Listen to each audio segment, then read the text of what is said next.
做大概呢，原来较着修炼敬拜礼，即摆敬拜要开始，求主你对头到尾，会使保守在呢，阮所有敬拜在你老主你的名，阮安尼祈求，靠主耶稣的名求，阿门。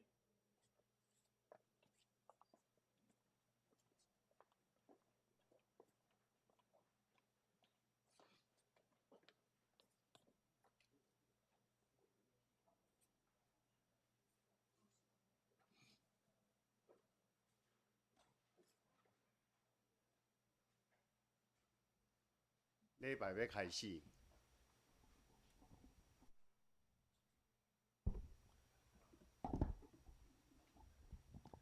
礼拜要开始吼，麻烦各位甲手机啊关做震动甲静音，大家准备心，10点准时开始。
恁着感谢耶和华，因为伊是好，因为伊的慈爱永永伫地。为着耶和华的慈爱，甲伊对世间人所行的奇事，愿人拢学落伊。这是咱请敬拜团来学落敬拜。弟兄姐妹平安。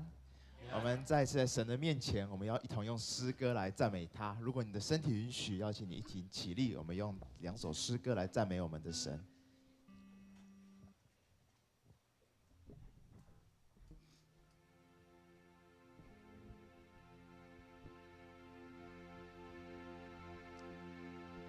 要因着他的大能赞美他，要因着他的荣耀赞美他，要因着他的慈爱赞美他。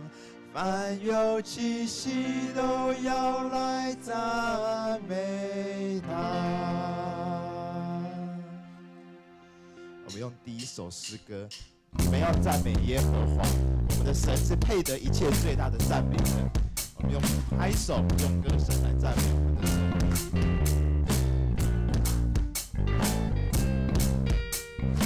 你们要赞美，你们要赞美耶和华，在他的圣所赞美他。你们要赞美耶和华，在他的胸膛赞美他。要因着他的大能赞美他，要因着他的荣耀赞美他，要因着他的慈爱赞美他。凡有气息都要来赞美他。我们要赞美耶和华，我们要赞美耶和华，来敞开胸怀赞美他。我们要赞美耶和华，来高声欢呼赞美他。我们要鼓瑟弹琴赞美他，我们要击鼓跳舞赞美他。我们用丝弦乐器赞美他，凡有气息都要来鼓瑟弹琴赞美他。我们要鼓瑟弹琴赞美他，我们来击鼓跳舞赞美他。我们用丝弦乐器赞美他，凡有气息都要来赞美他。欢欣欢欣，起来敬拜，荣耀慈爱大主宰，如同花朵向你绽放，我们心向主敞开。黑暗忧愁罪恶阴霾，靠主大能定驱散，赐下祝福，欢欣喜乐光明与我们再次欢欣欢欣，欢欣欢欣，起来敬拜，荣耀慈爱大主宰，如同花朵向日绽放，我们心向主敞开。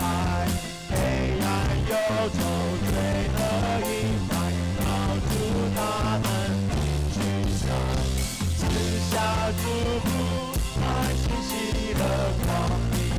黑暗忧愁都被主大能驱散，黑暗忧愁罪恶阴霾，靠主大能定驱散，赐下祝福，欢欣喜乐光明与我同在。我们来敬拜赞美他，我们来敬拜赞美他，我们用丝弦乐器赞美他，凡有气息都要来赞美他。你们要赞美耶和华，在他的圣所赞美他。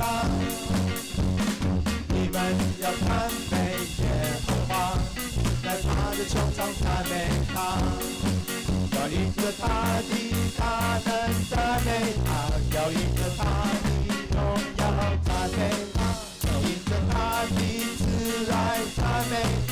凡有气息的要来赞，你们要赞美耶和华，你要赞美耶和华，在他的圣所赞美他。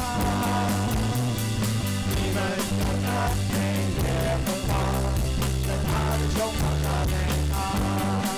要因着他的大能赞美他，要因着他的荣耀赞美他，要因着他的慈爱赞美他。还有气息的要来赞，还有气息的要赞，还有气息的要来赞美他，还有气息的要来赞美他。让掌声献给赞美赞美神。我们要赞美耶和华，我们在全时全地，我们都要赞美耶和华，因为他配得我们一切的赞美。我们用第二首诗歌，靠着耶稣得胜来赞美他。我们要赞美他，因为他的大能临到我们，他的话语要帮助我们，他得救的宝血要遮盖我们。我们一同来唱第二首的诗歌来赞美他。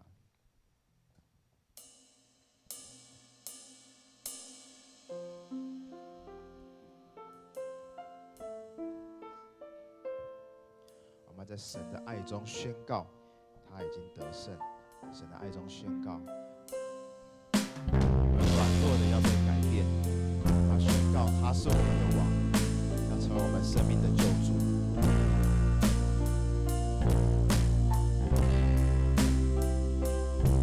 在你爱里，我要宣告我软弱的改变。在你爱里，我要宣告你是王。在你爱里，我要宣告，我不再追踪打转，是你带领着我们要爱里宣告。在你爱里，我要宣告，我软弱的改变。在你爱里，我要宣告你是王。在你爱里，我要宣告，我不再追踪打转，是你带领着我的生。靠着耶稣，靠着耶稣的生，靠着耶稣的生，众子生要靠着主爱去的生，靠着耶稣的生。靠着耶稣的生，不必惧怕挫败，甚至主恩更广阔，是你带领着我的生。在你爱里我要宣告，在你爱里我要宣告，我软弱的改变。在你爱里我要宣告你是王，在你爱里我要宣告，我不再追踪打转，是你带领着我的生。靠着耶稣，靠着耶稣的生，靠着耶稣的生，众子生要靠着主爱去的生，靠着耶稣的生，靠着耶稣的生，不必惧怕挫败，甚至主恩更广阔，是你带领着我的生。靠着耶稣的生，靠着耶稣的生，靠着耶稣的生，众子生要靠着主爱去的生，靠着耶稣的生，靠着耶稣的生，不必惧怕挫败，甚至主恩更广阔，是你带领着我的生。不必惧怕，不必惧怕挫败，甚至主恩更广阔，是你带领着我的生，是你带领着我的生。我们请持续赞美。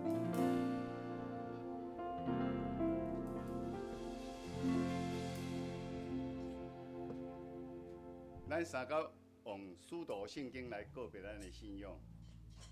我信上帝，全能的爸，创造天地的主宰。我信耶稣基督，上帝独生囝，咱的主。伊对圣神投胎，对在世女玛利亚出世，伫本着彼岸岛任来受苦，顶十字架死，埋葬轮毂，第三日为死人中复活上天，加坐伫全能的爸上帝大屏，伊要对遐过来审判活人甲死人。我信圣神，我信神，共同的教会，圣道的相通。罪赦免，肉体过活，永远的活命。阿门。请坐。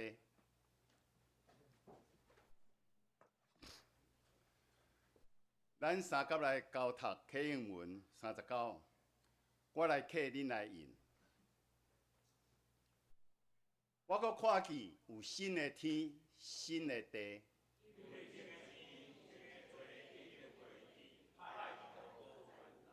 我看去圣城，就是新的耶路撒冷，出伫天，对上帝降落。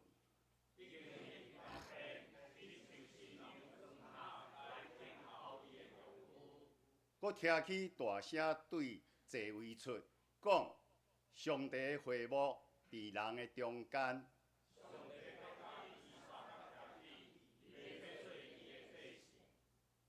上帝本身要甲伊伫地来做伊的上帝。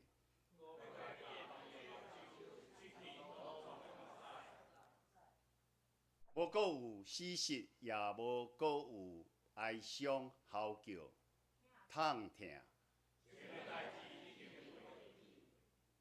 坐伫座位的讲：我换心万面。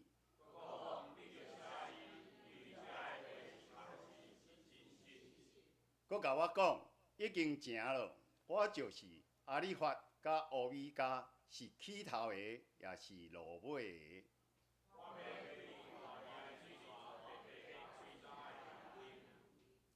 得胜的人要承接这个。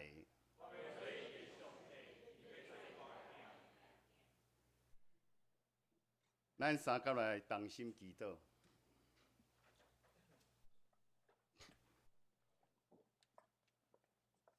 天父上帝，阮感谢你，即礼拜来带领甲保守。阮也有得罪你的所在，也求主你赦免，也洁净阮的心，来甲圣殿敬拜你。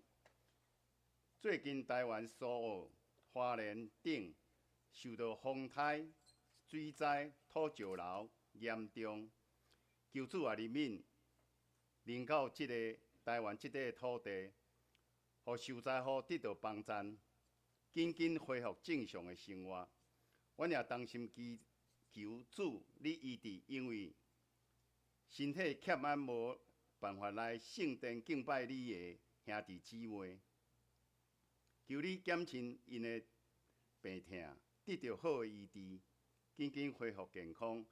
也求主的灵甲蔡长老同在，照着蔡长老的信息，得到帮助，互阮的灵性得到造就，将今仔日的敬拜、恭敬交托主，求主保守带领。阮安尼祈求，拢是靠主的名求。阿门。这是咱请圣歌队来献诗。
咱三甲来听上帝的话，记载伫马可福音13章28节到31节。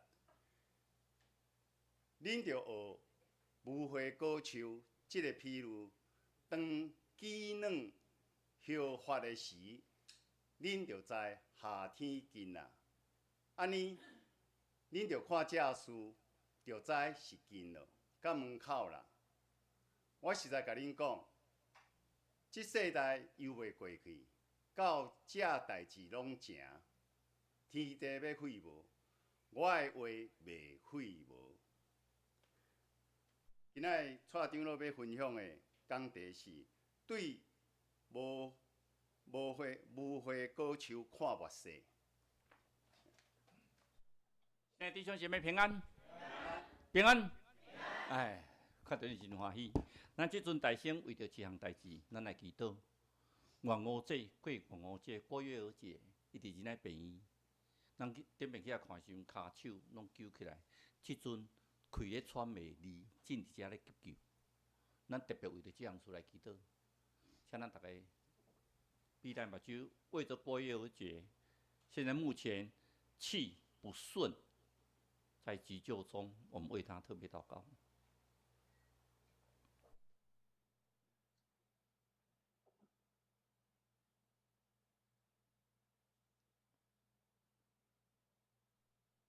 我们在天上亲爱的父，你知道我们敬爱的8月2节，目前身体不适，在仁爱医院救治中，求你帮助。他的气能够顺，求你帮助，在最好的时机给他最好的治疗。求你感动他的心，他心里得到平安、平静、安稳。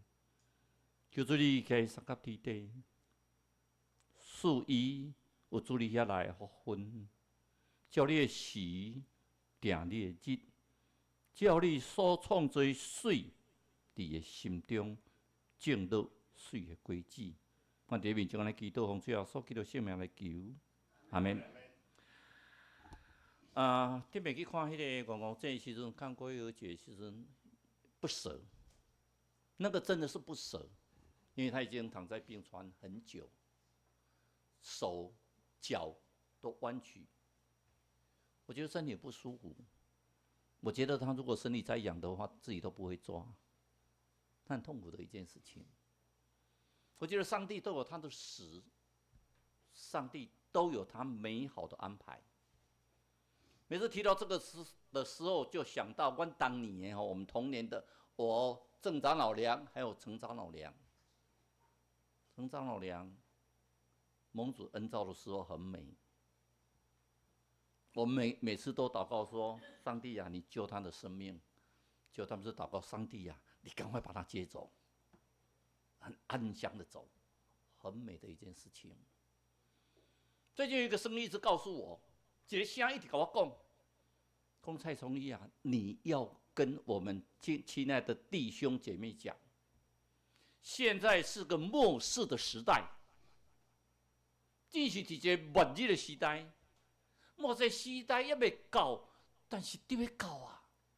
当时会到，什么时候到？当时会到末日，你敢知？棺材底咱无进去棺材底是底死人的，棺材装的是死人，棺材底不是底老人。你有把握我的一生就是这么平顺？等到我开始要悔改信主的时候，那个末日才到。也许我们现在在做礼拜，末日到了，随时准备呀。我们要从无花果树看末世，那要看无花果树看末世之前，圣经中有许多很古老的树，但其中无花果树是我们最值得注意的。各位记得吗？创世纪，亚当夏娃看到赤身裸体之后，他做什么事情？摘无花果的叶子来遮盖自己。可是，上帝有没有继续让他用无花果的树叶来遮盖自己呢？没有，上帝宰了一头羔羊，当他们的衣服，当他们的身体，也预表着无花果树遮不了羞，而是神的羔羊为我们救赎。这对于无花果树的记载非常的多啊！我们看伊甸园里面的记载里面更说，当神应许以色列人进入迦南地的时候，他们有些探子先去探，然后看到里面有好多什么，好多葡萄啊，好多，然后看到好多美丽的无花果。无花果是个很奇妙的一个果树，在台湾比较少人种，因为气候不太适合。我在马祖的时候，我1985年，民国74年，我去马祖当厅长。那时候，我们连江亭的旁边就是天主堂，天主堂种了2棵无花果树。无花果树有一个特色，只要开始发芽啊，4、5月它开始发枝叶的时候，就会出收的果子开始结果子。然后之后正式的丰收是在7、8月，那才是真正的无花果。所以4、5月的，我看到结那个果子小小的、绿色、青色的，那个绿色的，我就问那个修女说：“这可以采来吃吗？”她说：“那个不太好吃啦，是可以吃的，但是不太好吃。7月的时候，那个比较大颗，紫色的，很好吃。”那我就把它摘1颗下来吃看看，有点涩涩的，真的是不太好吃。无花果树很美，马祖种的火，我以为台湾也种的火，所以我回来台湾以后立刻买1颗无花果来种。台湾也可以种无花果，小小的就开始结果，长不大。在以色列中东地方，无花果树可以长得很大，长得很大，所以无花果树一直预表着以色列。以色列一直用无花果树来预表着他们，所以摩西打发探子里面，他所做的是无花果，它的信仰意义在哪里？因为圣经很多里面告诉他们，我们很多的东西都是用无花果树，我们希望我们来遵循神的道理。我们在安居乐业的时候，无花果树很漂亮，无花果树结了无花果子也是非常的好吃。可是圣经里面经常告诉我们，结好果子的得到主的赞赏，可是你结那不结果子的，或者结坏果子的，主人就把它砍去。在讲这个故事以前，大家都很了解，耶稣在逾越节第2天，他看到一棵无花果树。马可福音记载说，耶稣是肚子饿了，然后看到无花果树，他就跟无花果树讲：“哎，看到枝叶茂盛啊。”无花果是枝叶茂盛，无花果是先慢慢结果子，以后开始长枝叶，所以枝叶茂盛代表无花果是很多。可是他去看枝叶茂盛的时候，马可福音记载耶稣肚子饿了，然后去看无花果树，没有结果子，然后他就咒诅这个无花果树。接着耶稣去洁净圣殿，第2天。他们经过那棵无花果树，看到无花果树怎么样？凋零了。这给我一个，每次读到那个经节，就给我一个很大的警示：不结果子，就凋零了，死掉了，枯死了。那么从无花果树，我们怎么来看这个末世呢？这是个末世的时代。无花果树，我们要从无花果树来学比方啊。耶稣告诉我们：你看，你不结果子，它就会凋零啊。但相对的，没有从无花果树开始在长枝叶的时候，你就知道夏天近了。我们只要教会看到，现在今天有一个是姐妹花吧，同学姐妹花不知道，2个我们的年轻人过来，我就觉得好高兴。我在成大教了10几年的企业管理，我在台南很多上市公司请我去做企业诊断。可是有人问我说，这个教会让他怎么复兴，我们怎么样让他人很多，你用企业管理的手段？我说 no， 信仰没办法用企业管理。我说用企业管理的手段，我可以让教会变成很多人，可以找很多跟我有关系的人来，全部都来，然后我们这个教会变成水准很高的，就像西安教会的王丹节目师跟我讲，你一定要来我们西安教会，这样我们水准很高。我希望你教会水准不要那么高啊，我希望我们教会的水准是全部的人都很低，只有主耶稣最高，只有上帝最高。我希望每个人进来到这个教会里面，发觉到你们都是至宝。我们情愿牺牲了很多的资源，为了你们进来，然后将这些资源给你们，让你们成为我们的一份子。如果他到中央教会的人有感受到这个教会就是他的教会，就是他的家，哈利路亚，感谢主。如果进来到我们教会，我们不结果子，果子都已经送来了，已经树叶开始在开花了，叶子开始在长了，果子长不出来，果子长到小小的时候就是枯死了，被摘掉了，或者根本无法在这个树根生长，那个我们有什么意义呢？我们要的是每一个到我们组里来的、到教会来的人，都是我们的宝贝，让这个无花果长大结实，成为美好的见证。所以，我们从无花果些比方，我有没有知道开始开花，就知道夏天近了。各位有没有感觉到？去年我们教会受洗的人很多，有没有？开始开花了，夏天近了。更重要的是，我们有没有办法让每一个到教会来的人真的是得救？我们每个礼拜来这边做礼拜，好像很自然，但是不要把它流于形式。我们要的是真正用我们的心来，用爱接纳每一个人。那每一个人进来的话，都会觉得这个教会好亲切，爱主耶稣是多棒的一件事情。随时准备什么？有一天就我其实我刚才的祷告里面有讲，叫上帝死啊，照上帝的死啊，不是我们的死啊。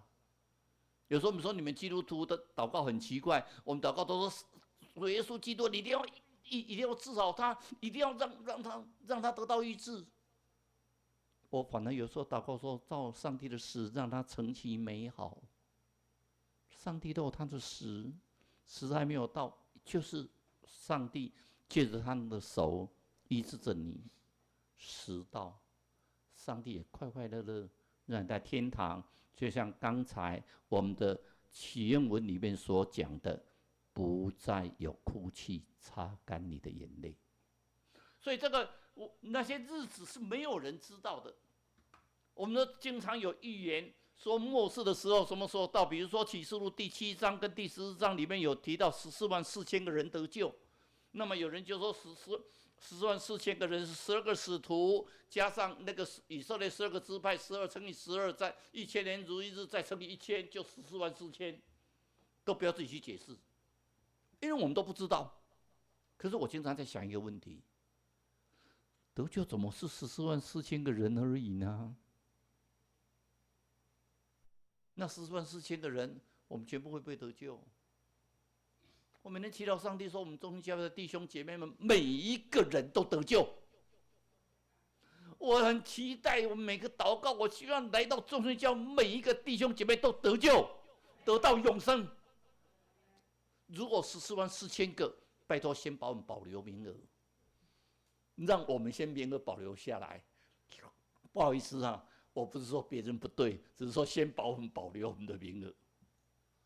我们每个人在主的面前得救，一个得救的人，每天要生活在愉快之中。得救的人就不怕死亡，得救的人就在你的生命之中遇到你的苦难。我们下个礼拜就是感恩节了，我们会讲苦难中的感恩。接着再来就圣诞节的代降节，这次代降节我比较注重主耶稣再来的代价，而不是主耶稣诞生的代价，主耶稣再来的代价。再一次的叮咛，我们期待的是每一个人的得救。这是知识爆发的时代啊！听说了，如果有做股票的人，你们大概应该都知道啊，这个在座很多人应该都很清楚，这 AI 黄仁勋，那么台湾这么绕几圈，他来台湾吃东西呢，就吃完东西以后，股票猛涨，涨得不得了，好像世界首富吧，比尔盖茨好像输他了，哇！每次告诉我，你知道不知道？我现在股票已经涨得不得了啊！当初你应该去买这只股票，早知道大东虎亚人啊，那虎亚被冲啊，虎亚当然很好啊。我在这里不是讲说你们赚钱不对哈，赚钱是对的，但是不要去投机取巧的赚钱，不要去贪污的赚钱，不要不法的赚钱。赚钱之后，你好好的去使用它。AI 的时代里面。现在 AI 的时代应该可以计算得出来嘛？把圣经全部收集起来，用 AI 去计算，这个 GDP 会告诉我们末世什么时候到？觉得可能吗？就是 GDP 还不是靠人把它输进去资料，那个资料完全是对的吗？比如说我现在在想这个问题，这 GDP 出来的，听说他写的 paper 写的论文比真正我们自己写的论文还好。他可以做了好多时代。各位如果有空的话，输进去看看，现在那个 Google 里面有，只要你输一个东西，那前面会跑出一个 AI， 它的程式怎么样？哇，你觉得不得了！现在还要准备什么？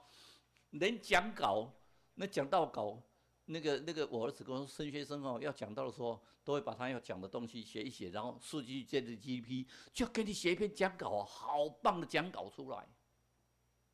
然后我笑一笑，你有没有发现那个讲稿有些问题？有些问题不见得跟圣经的一样，但是跟人想的都一样，迎合人类所写的这个 GDP 的讲到稿。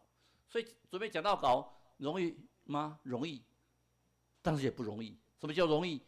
你把它输进去 AI 里面，它就给你一篇讲到稿啊。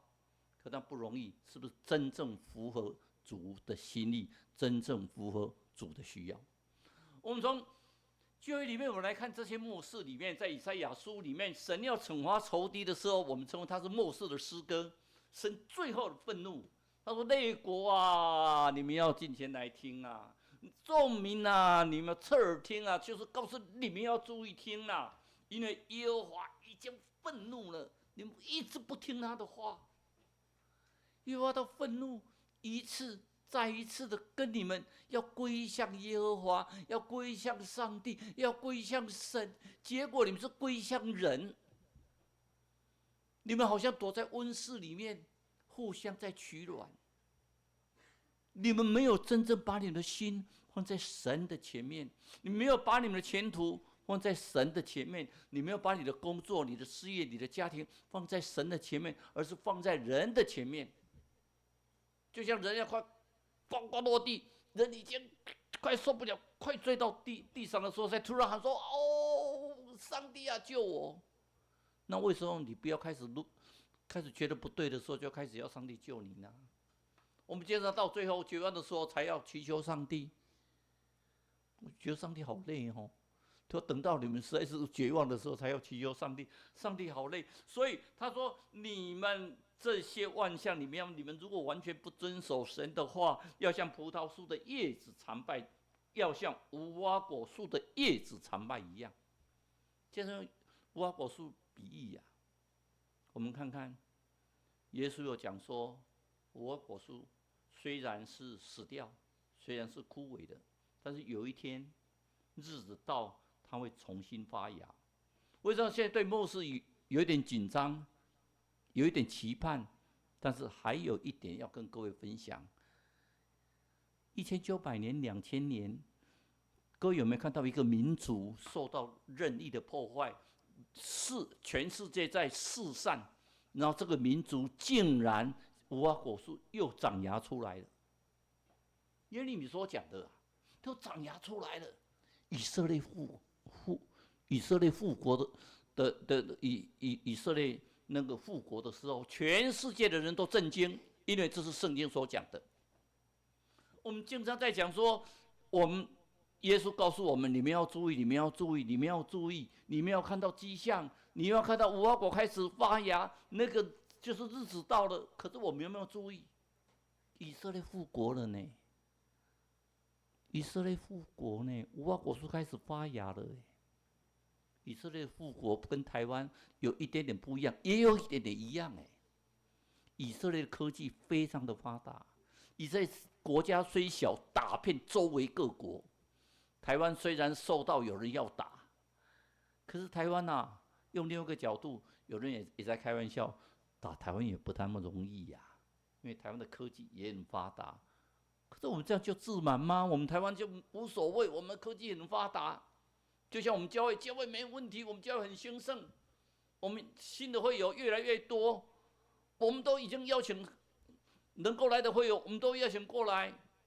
然后呢，我们有没有把它把握住？我们教会是不是真的复兴？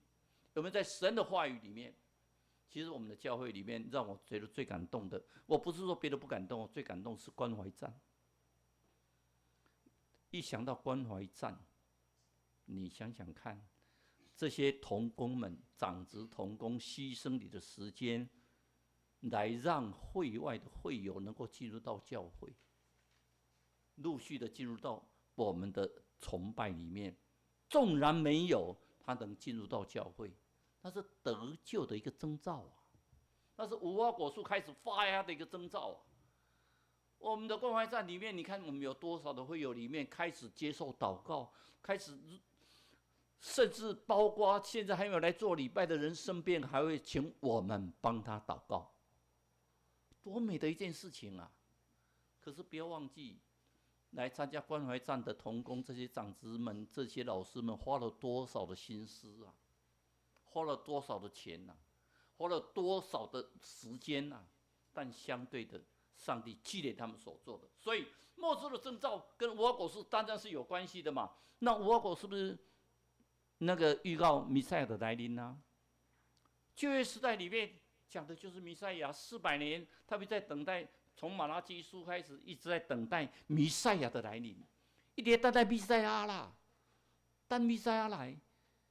现在全世界基督教信仰最复兴的是哪里？知道吗？伊朗依然是禁止拜，依然是回教禁止基督教可是依然地下教会最多的是伊朗，听说号称已经有100万的基督徒，大家没有正确的统计为什么？因为他们看的是旧约，然后突然他们在看旧约的时候，发现到，弥赛亚怎么跟那个他们所谓的耶稣这个人，怎么他的行为其实完全一模一样？所以很多人开始发现到说，弥赛亚已经来了。再来是末世因为从耶利米书、从以西结书等等，你会看到末世的时候，耶稣会第二次再来，弥赛亚是第二次会再来。所以依然是很多人开始信仰基督教，可他们的信跟我们不一样。我们有一个教会，堂一个教会来，还有冷气可以吹，还有投影机，还有钢琴，还有贝斯，还有风琴，还有各种的崇拜方式。他们没有静静的安静下来，连圣经都不敢带，抄1页2页，互相分享，连做礼拜都非常非常的安静。只要能够祷告就不得了，几个人聚在一起就是一个小教会，就像中国大陆刚开放的时候的地下教会一样，蔓延的很快。反而在那种最枯干、最贫瘠的地方，我们的基督教发展的更快，因为他们知道末日快到了。所以我们从末日里面，撒迦利亚书说：“我的仆人大卫的苗裔发出什么？当大日你们要请邻舍坐在葡萄树跟花果树下。”所以以色列人有一个特色，他们的特色是什么？他们的特色是他们要议论弥赛亚，他们要谈论国家大事，他们要谈论一些信仰的事情，他们会在无花果树的底下。我们从圣经里面可以看到，无花果树是代表真正的信仰。他们在谈到末世的时候，他们是在无花果树底下，甚至耶稣在找门徒的时候，看到拿但业，拿但是在无花果树的下面，他们在那边谈论。那耶稣呼唤他的时候，他那个拿但立刻知道说：“这个就是主基督，我就跟随他。”这很奇妙的一件事情。我们在信来信主耶稣基督的时候，不是我已经经历到那个一个见证，我变得快死掉，耶稣医治了我，让我来信主。有这种例子没有？很多啦。但相对的，你要知道说末世快来临的末日特别高啊！你要信主，你要信主耶稣基督，因为迄阵你才得到救，你才会得救啊，你才会得到永生啊，永远生命的希望。第三个要特别注意，防备假先知。为什么是144000？我一直在想这个问题，可是我想不透。我也祷告上帝说，让我知道为什么启示录第7章跟第14章都特别提到那个144000人。当然第7章提的是跟那个祭司的敬拜有关系，14万。那么第14章提到的是在耶路撒冷的山上，提到144000人。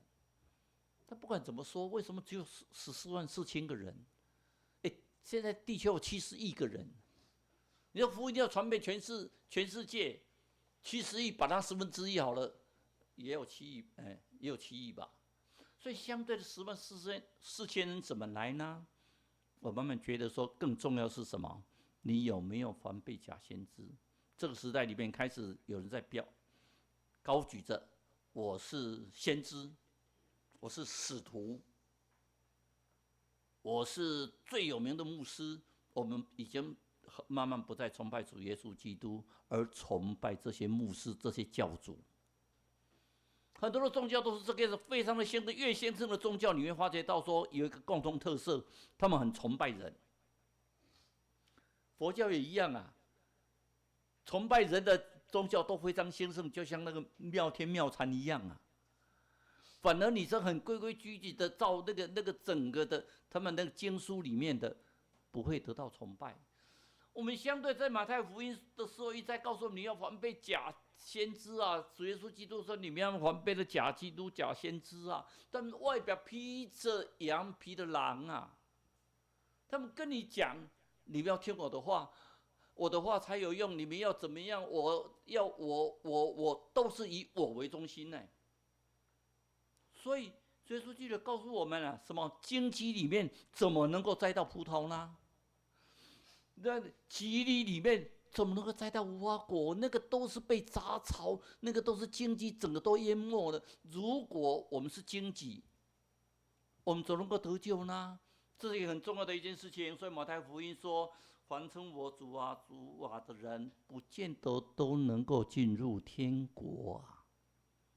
要哪一些遵行我父旨意的人才能够进去？什么叫遵行我父旨意？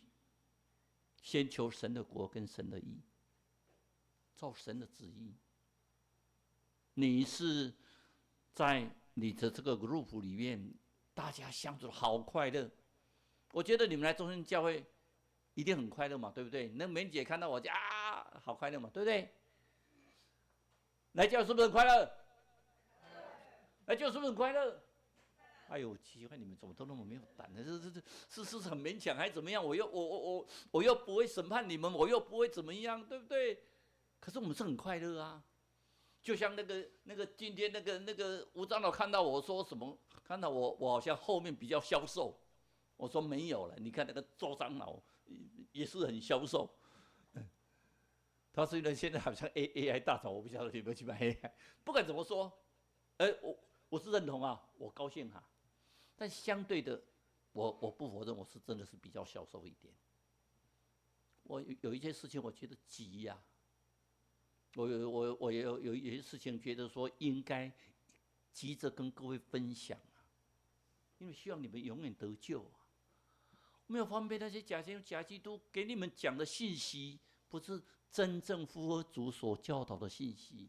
自从那个 AI 之后，我测验，我把几篇那个投进这 GDP 发现那讲道稿非常的美呢。如果把那个 GDP 的讲道稿念给你们听，你们会觉得这个蔡崇义真的是比神学生更有学问。可是我开始有点担心呢，这里面投进去的，万一不是主的教训，万一不是圣经里面所教导我们的，万一不是上帝要我们听到的话，怎么办呢？我们要的是每一个我们都是用以圣经为本来跟各位分享，让主的话语进入你的心，而不是很美丽的词藻。我每次看，那天我儿子说：“爸爸，你把你的那个讲道那 PPT 你我传给他以后，他就把它输进电脑，然后传给我一个讲道稿。我看看，真的那个真的是整个讲道稿非常漂亮。我觉得讲起来你们可能会很感动，可是我突然发现到一件事情，这篇讲道稿里面跟我所要讲的重点不一样呢。那个不重要，重要的是你们听完听得很高兴，哇，好厉害的讲道，好吗？不好。我们要的是神怎么样用他的，所以我们要按着正义讲解圣经，要让主的话真正进入到你的心。所以我再重复强调一次，我不用企业管理的手段在经营教会。我们在教会里面，我们要让每个进入到教会的人都认为他是主耶稣基督所爱的一份子。在这个教会里面不分大小，每个人都是主所爱的，每个人都很重要，没有谁比较重，谁比较不重要。更重要的是，每一个到我们教会来的，不管是到团契，到哪一个地方去，到小组，任何地方，你都要让他觉得他愿意再来第二次，他的果子想结果子，想长大，而不是他来了以后就枯萎了。我们要非常的小心，也非常注意。所以在讲台讲神的话语，我们要注意的是下讲台呢。为什么有这种感慨？10月2号，我到7堵，我跟他们讲最后一次。那时候跟他们讲，如果你有听我讲道，有讲说，我希望如果1年以后有机会，我希望再来一次7堵。我看到2楼满满的坐满人，因为那时来的人很多，而且已经有新的人来了。因为我刚开始7月份去的时候，就6月22号第一次去，就希望鼓励他们成立某个团契。然后我给他们说，拜托你，等这2个月，我希望看到这个团契有新的人，不是你们自己几个而已，你们组一个团契没有错，但是我希望有新的人。结果10月2号去的时候，那个蔡长老跑来跟我讲：“蔡院长，我跟你讲啊，你看，我们这个团契，我们那天去哪边教，你看这些人都来了，现在跟我们多亲呢。”我说：“这是谁啊？好几个我已经不认识了。他们要了好多不认识的他们那些亲戚朋友，他们那些好朋友，他们来参加他们的团契。那没熟悉哦，唔捌了，但是大概参加欢喜啊。”我笑了笑嘞，然后之后他们就带他们过来跟我介绍，所以我们10月2号几乎将近走不开哈。10月2号在7堵哦，哇，大家，因为我想一定不会再来了，桂香也要，我们2个就被包围着，一直照相，轮到这个要来照，那个要来照。我说这个好像临别赠言的，没有那么恐怖，好不好？我明年会再来了，没有那么恐怖了。他们先照个相，先照个相哦。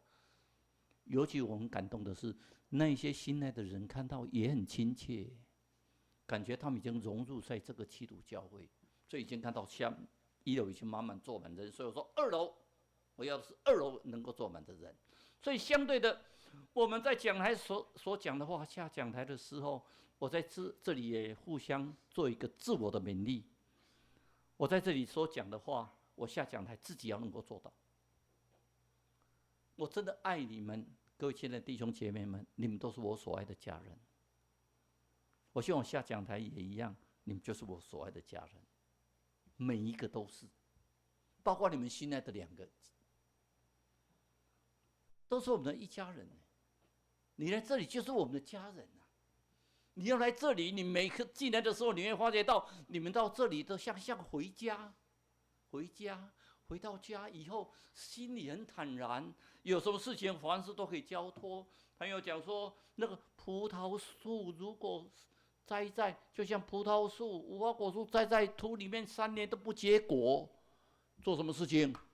砍掉，烧了。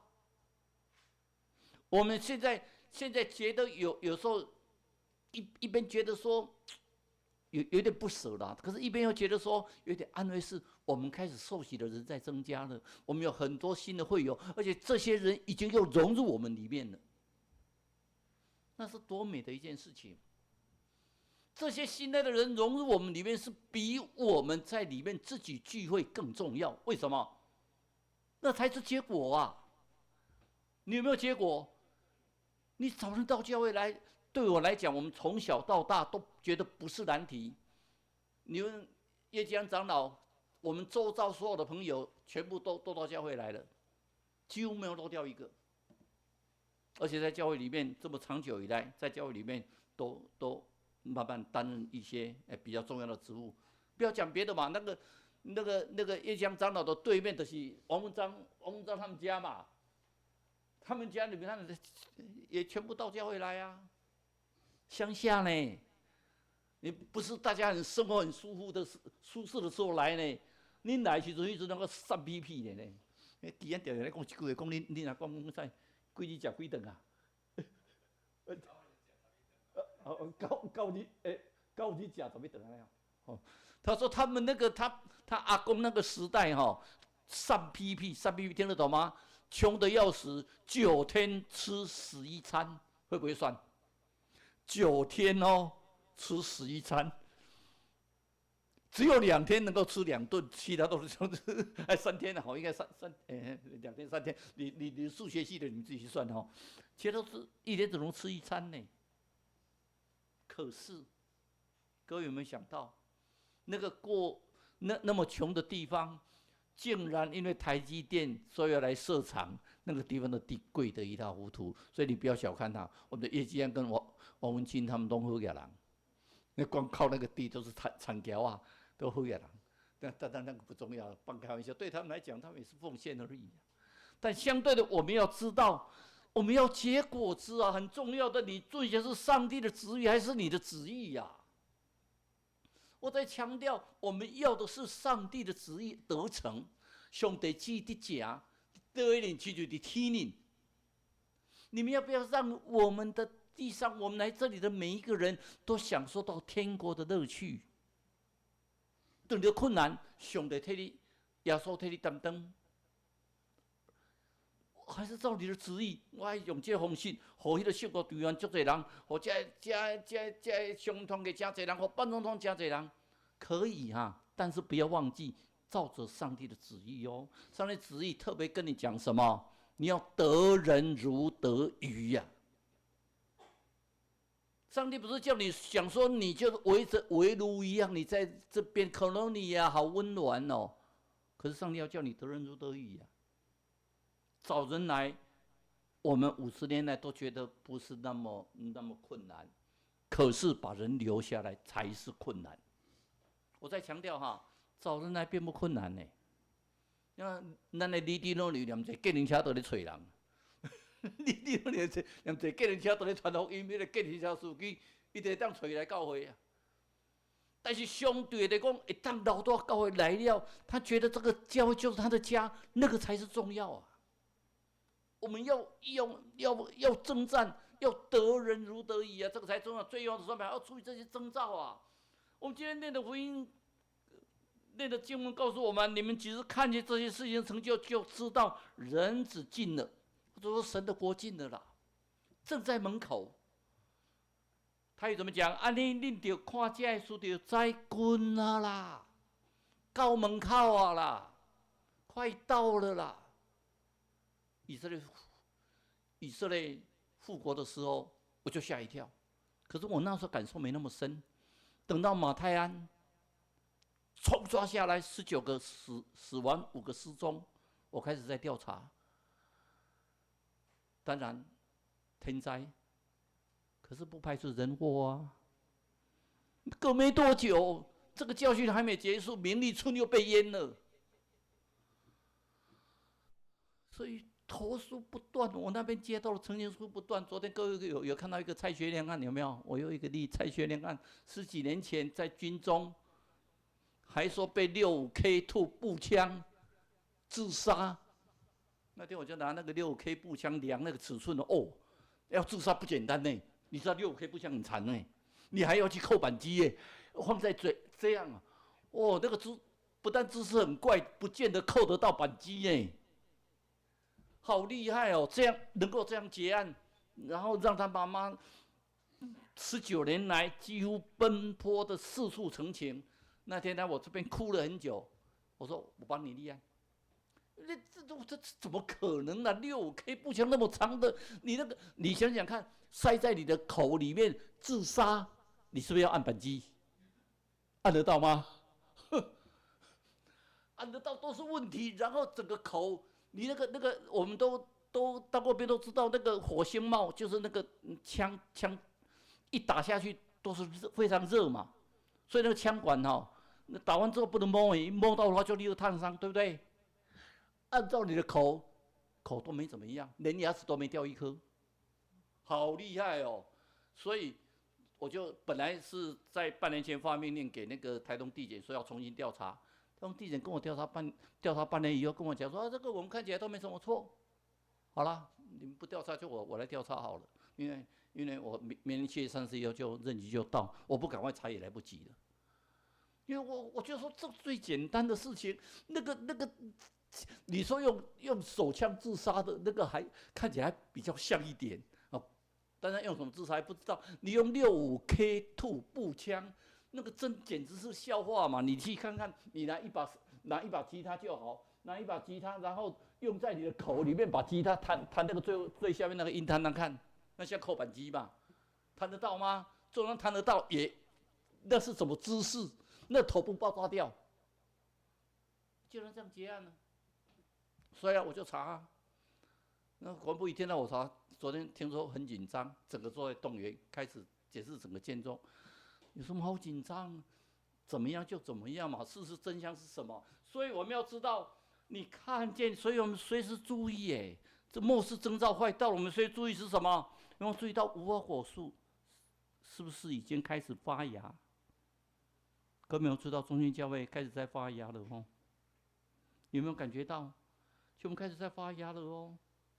你看，就不要讲别的，我们已经有很多自己的亲人都到教会来了，好美的一件事情。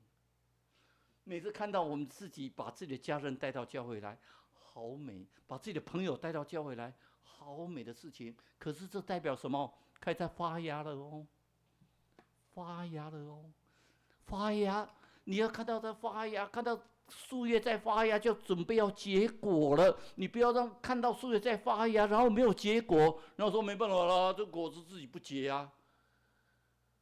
人都带到这里来了，我们还没有让它结果，我们就要检讨自己呀。本身要注意这些征兆里面呐，所以我们所看到的很多是什么？我们圣殿有没有毁掉？被毁了，假先知又起来了，又兴起。有没有听到打仗的风声？又听到民攻打民，攻打国。你看台湾现在目前都处在好像战争的阶段，大家都很恐惧。看到苏俄跟乌克兰战争，看到以色列跟那个加沙走廊的战争，看到全世界都有，动不动印度跟中国就打起来，动不动哪一国跟哪一国就打起来。看到的一堆基督徒受到迫害，最多是那个伊斯兰你信基督教啊，要被处罚。可是更多人信基督教，奇怪呢，越破坏基督教越兴盛。好像我们中心教会不兴盛的话是没有受到迫害哦，所以我们要知道越受迫害越兴盛。相对的，我们要珍惜呀，不法的事情慢慢增加，爱心渐渐冷淡。我们要回想一下，我们要上述起初的爱没有？我们要更重要的是福音要传遍天下。福音要怎么传遍天下？要结果子啊！你福音真的要传遍天下，这是一个末世的一个征兆啊！所以我们相对的，在圣殿被毁，我们所看到的这一些，就屡屡在我们发生。最后一张图，各位看到没有？他们说有差不多100万的伊朗人，悄悄的改信耶稣，不能登记哦，也不能讲哦。所以正确有多少人不知道？可这些人因为都对旧约很熟，他们突然发现到说，就已经应验了啊，就已经应验了啊。所以我们要充分的准备这些东西，在这个世代，指的是在主耶稣基督再临的时候之前，我们都属于末世的世代。我们要充分的准备，我们一定要知道说，我们要勤读上帝的话语，我们要努力的服侍侍奉主，我们要怎么样？我们要努力行善，重燃爱心。所以有人说，蔡某某，你赞成赚钱吗？我说我赞成啊。他说圣经不是说叫我们不要赚钱吗？我说圣经哪一段话叫你不要赚钱？圣经说不要贪财，贪财是万恶之源。然后圣经告诉你们，只要在主里面所赚的钱都有大利禄。上帝给人的富足，不加忧愁烦恼。可是你赚的钱，我希望你们拿出来行善，用你们的爱心，让我们的福音能够广传。所以我们要从无花果树里面去学比方，在某个教堂里面，那个李嘉彤教授经常写一些短文，他都在叙利亚有一间教堂，他去走到这个教堂的时候，人家都说这个教堂非常有名，在山上。这个教堂里面很小，教堂不大，他的教堂2000年来都维持一个传统。这个传统是什么？在教堂的外面点了一盏油灯，只要太阳一下山就开始点油灯。你知道现在都有电灯了嘛？用电就好啊，就不必半夜，因为你点油灯搞不好半夜里面没有油，再加油一次嘛。所以不是改电灯好吗？可是教会就维持这个传统，所以有2个神父，他们2个轮流每天去点油灯，半夜一定要起来点一次油灯，维持2000年。他听到这个故事以后，他就很好奇去叙利亚一看。他真的到叙利亚那边之后，真的突然走到那个真的有这间教会，然后走进教会里面，遇到神父，就跟他讲说，有一个传说说你们晚上一定会点一盏灯，他有，就在外面，而且是点油灯。对啊，2000年来点的都是油灯啊，你们说不改用电灯？神父说我也不知道因为都是点油灯传统就是点油灯嘛，所以我就点油灯。这样的话半夜熄了怎么不会啦？我们2个有轮流，所以到3点的时候，我年纪比较大，我比较晚睡，所以我先到3点，3点的时候我就把那个比较年轻的神父叫起来，轮到他去点，去加油添油去点。为什么点这个油灯？然后突然他就看到一幅壁画，这幅壁画里面有耶稣背着十字架要离开了。一个小孩子跪下来跟耶稣说：“耶稣啊，你不要走好不好？耶稣啊，你不要走好不好？”他说：“没有，我有我的使命，我一定要离开。如果你离开了我们怎么办？”他说：“没关系，等太阳下山的时候，你回头看。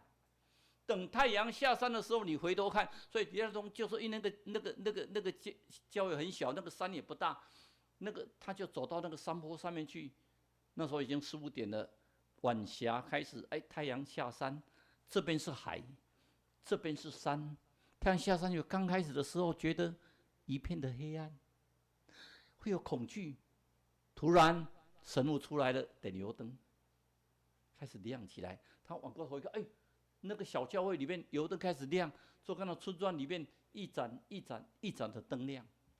他终于体会到，只要太阳下山，你就点燃你的油灯，它就永远是亮的。亲爱的弟兄姐妹们，希望你们永远要把你的灯准备好，随时把它点燃。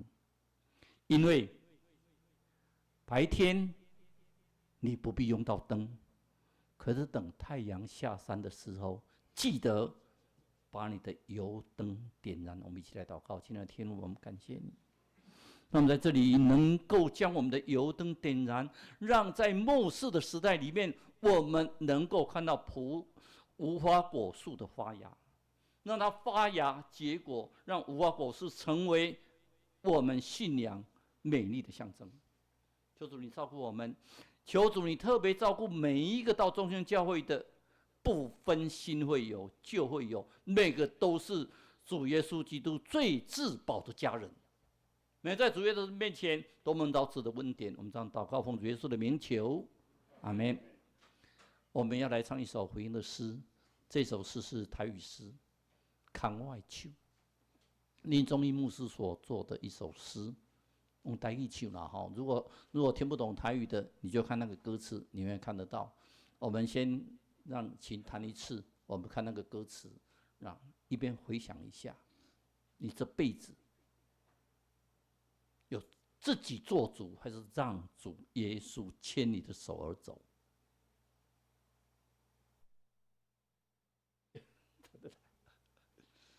美女先看歌词，那个信我们临时拿给他的，所以他还在找歌谱。如果找不到的话，阿秋，你记得要准备去弹琴了，没样。看我的手，你中意。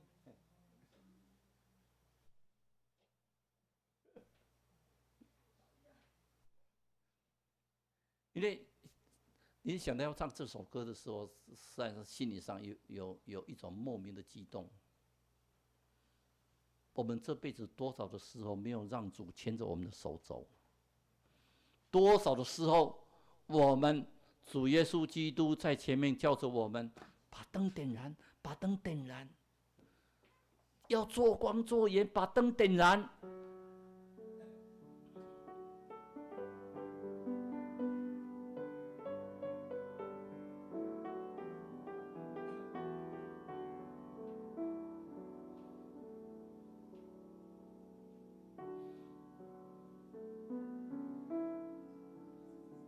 这跟我好像不太一样哦。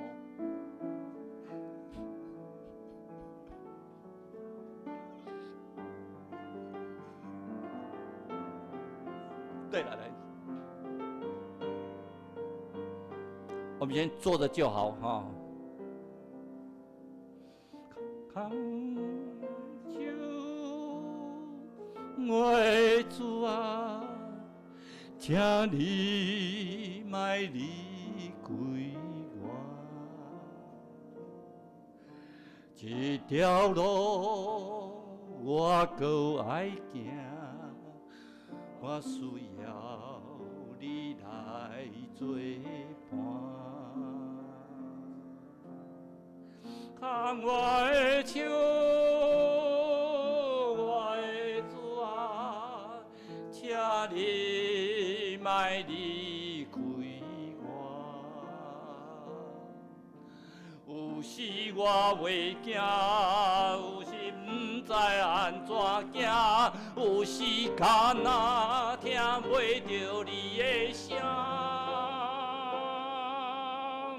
牵我的手，请你甲我作伴，予我的脚步搁稳久行。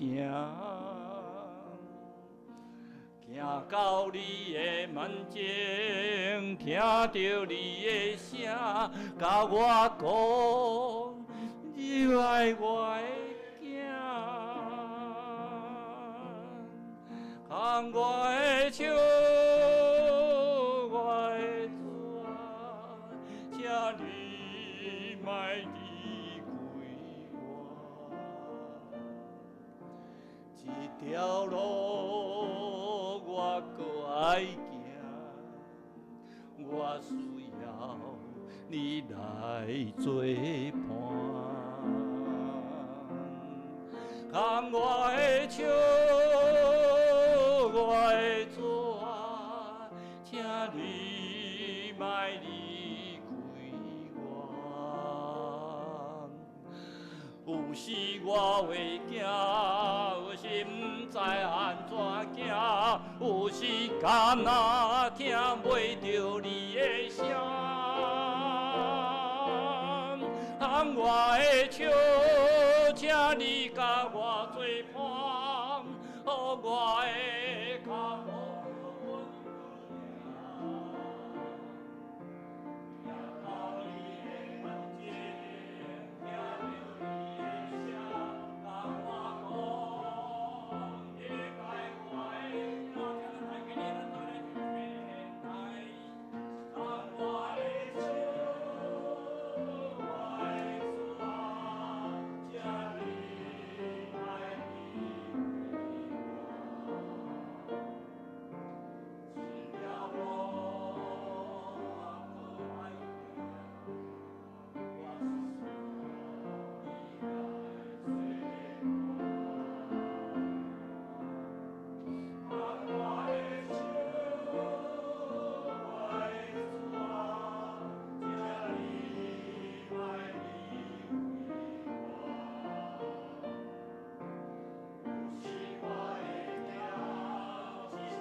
请坐，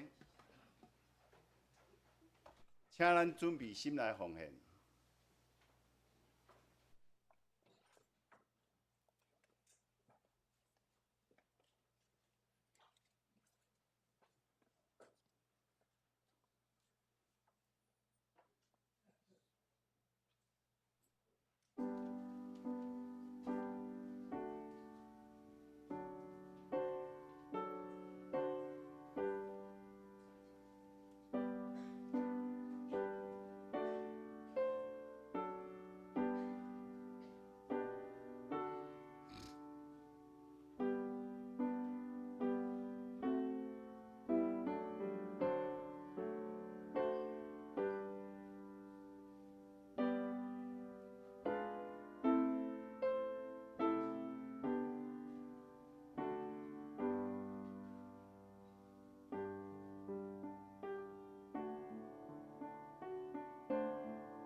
请起立。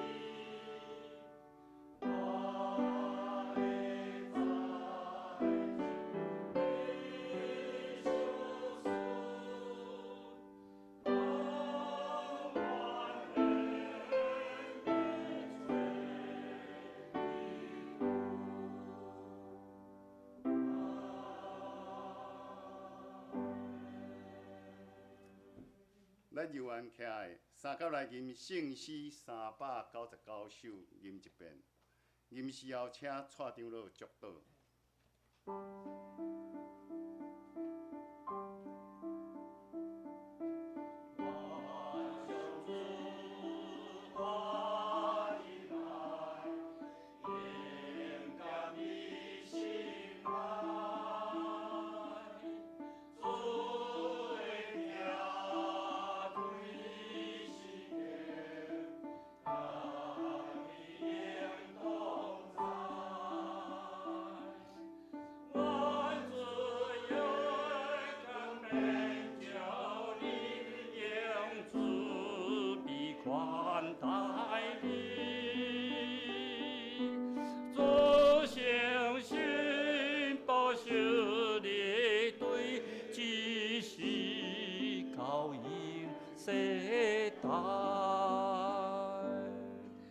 愿你们的一生一世都有主耶稣的保护，上帝慈爱的双手扶持着你，圣灵引导你走每一步的步骤。愿主啊所祈祷问天地的上帝听从，圣实的引带万丈夫妻，甲恁三角之地，对即时直到永世代无尽。阿门。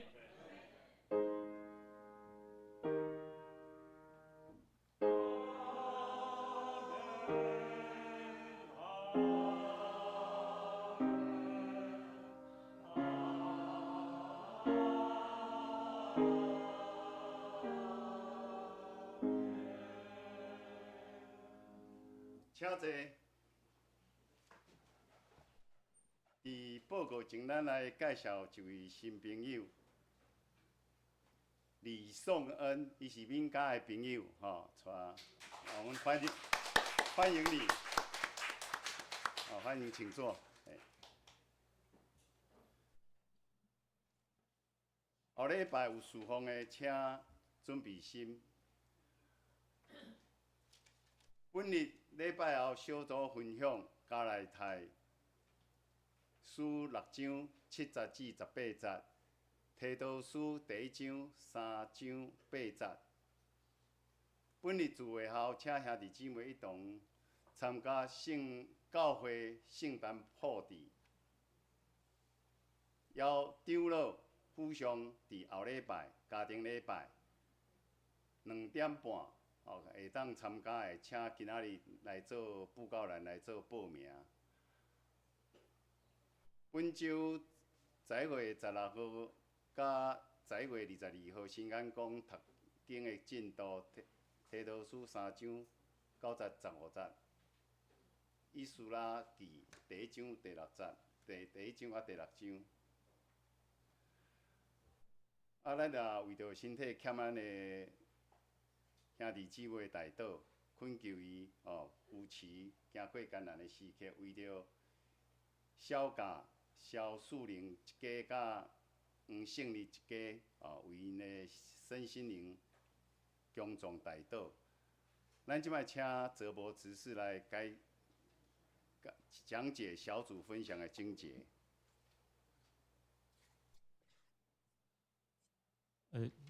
各位弟兄姐妹平安。那我就是我们这礼拜是加拉太书跟提多书哦。那加拉太书因为已经到最后的结尾，可能我今天就提多书的部分，因为那提多书很短哦，只有3章。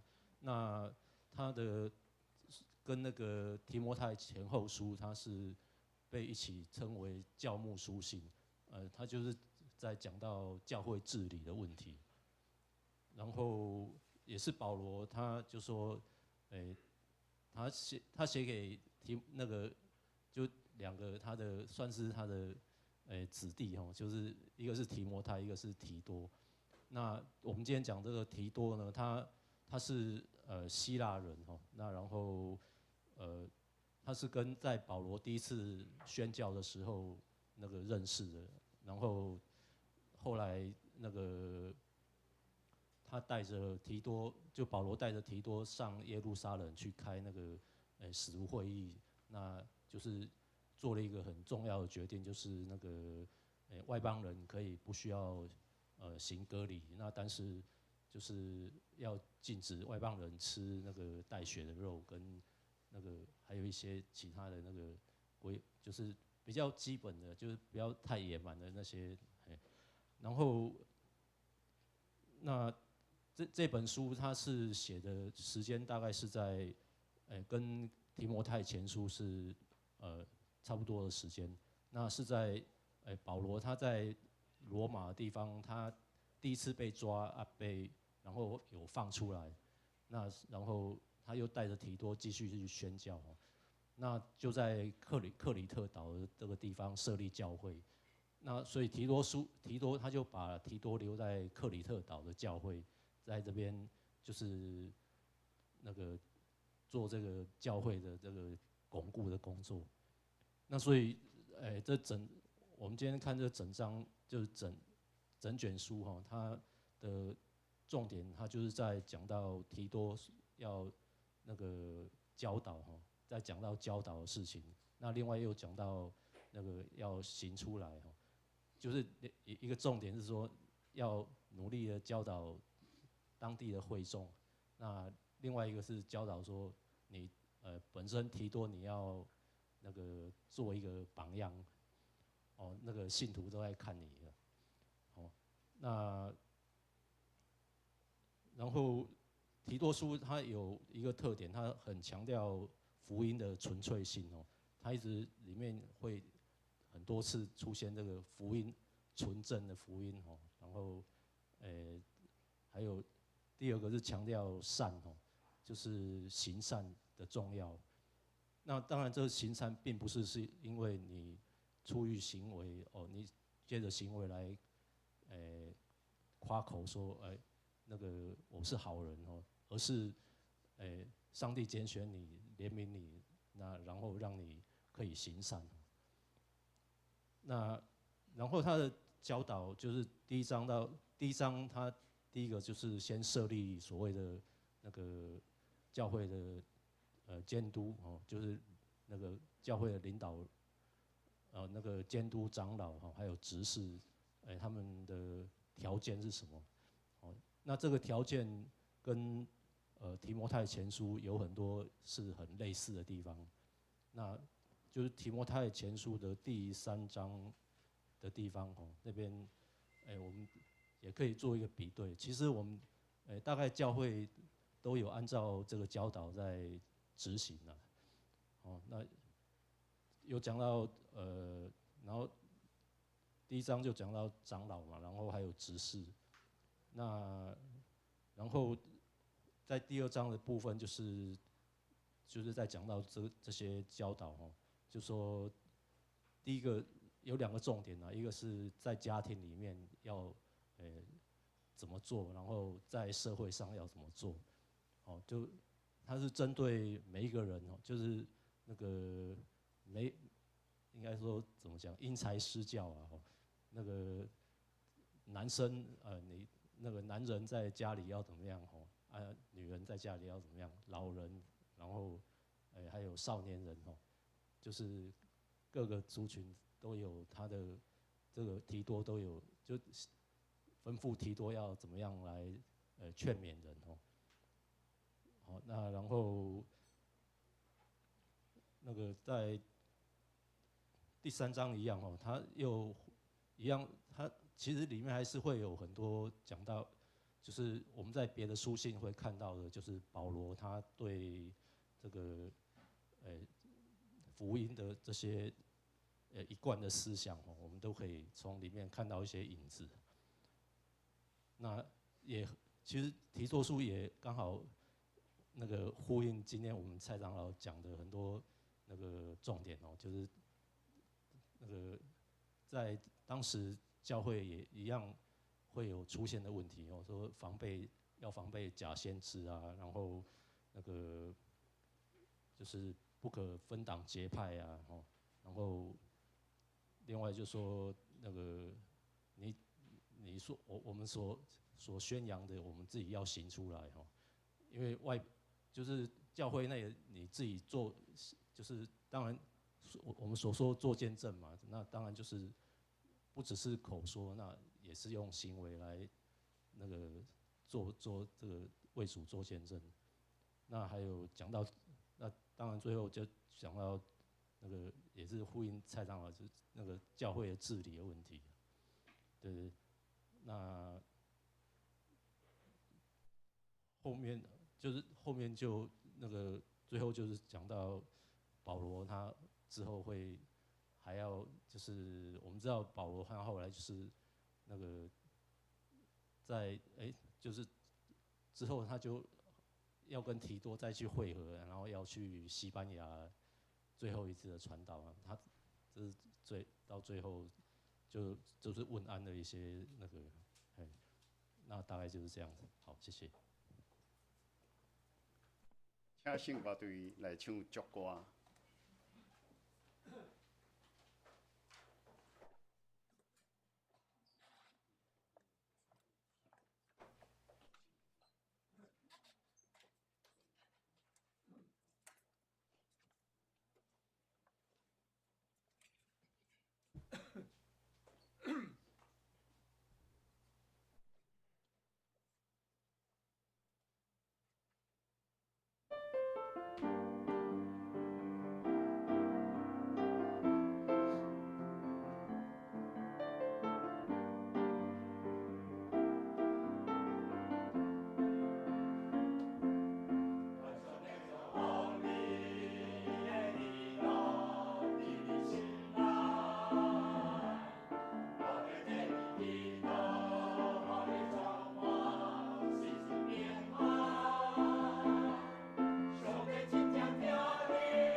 来，今仔礼拜到这，大家互相请安。